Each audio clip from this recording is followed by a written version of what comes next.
Салам алейкум достор, кандайсыңар? Мына азыр 2025 жыл августтун канчасы? 11 бүгүн. Бүгүн 11 август. Көлдө жүрөбүз. Кыргызстаныбыз кандай коозу?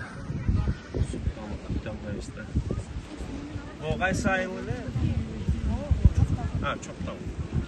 Ас. Караңгычы кандай кооз. Мени да тартпайчы.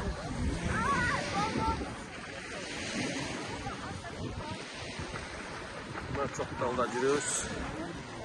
Өтө сон бул жерде почти кишилер азыраак да атайын ушул жерди тандаганбыз. Суусу таза де. Суусу таза. Чокталга дагы келсеңиздер болот. Чокталда эгерде жакшы бир үй снимать этсеңиздер,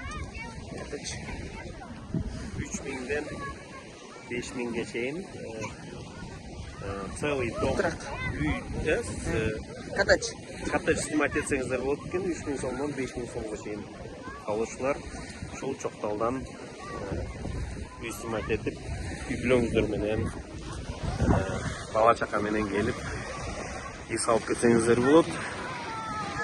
Эми карагылачы кандай тонук, мына суу абдан таза.